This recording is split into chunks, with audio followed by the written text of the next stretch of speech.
McDonald's, will you be using your mobile app today?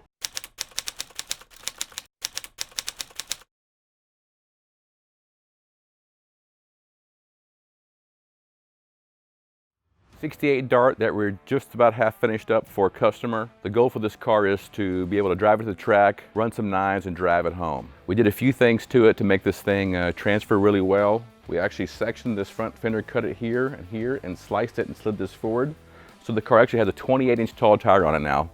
With a stock fender well, you can only fit about a 26-inch tire. We did that because we want to move the spindle up from the ground, and that gives us more travel. So we wanted 5 inches of travel, which is what we got by doing that.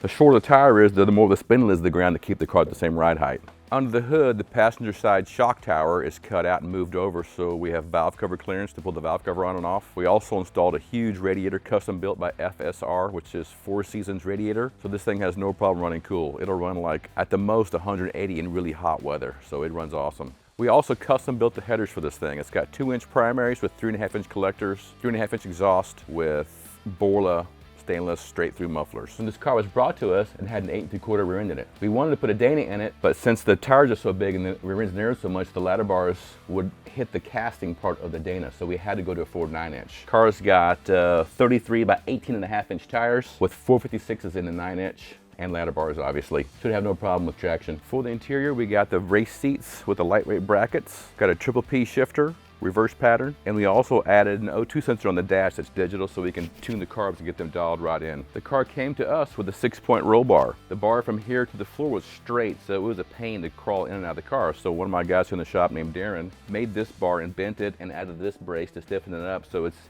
a lot more driver/street friendly. We also added this headrest back here for NHRA rules to keep the head from going backwards in a wreck or something. Last time out, I made one pass of the track, went 10-10 at 134, and I had major bump steer issues. So I came back, bought a bump steer kit from UMI for a GM Camaro and modified it to work on this car, and I got the bump steer right where I wanted it. So we're going to drive the car to the track tonight, hopefully run some 990s, maybe some 980s, and drive the thing home. The customer's gonna be there. I'll make 1 or 2 passes, and then he's gonna make a pass or 2, and we'll see what the car does tonight.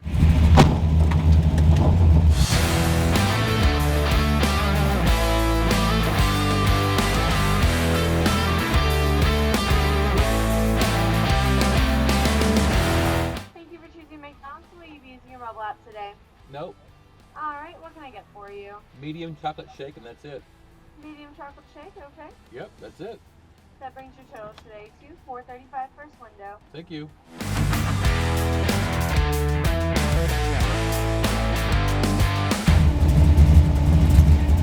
Perfect, thank you.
right, it's Saturday morning.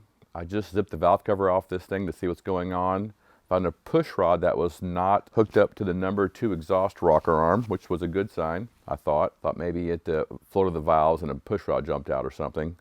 So I pulled the distributor out, so I was going to fish the lifter back into its spot, and I got to looking, and the lifter bore is broken, so the block is junk. So long story short, we're going to buy another block, swap all these parts over, and have this thing ready for the springtime is the plan. While the car's apart, we're going to do a few upgrades. We're going to loosen the converter up a little bit so it'll 60 foot a little bit better.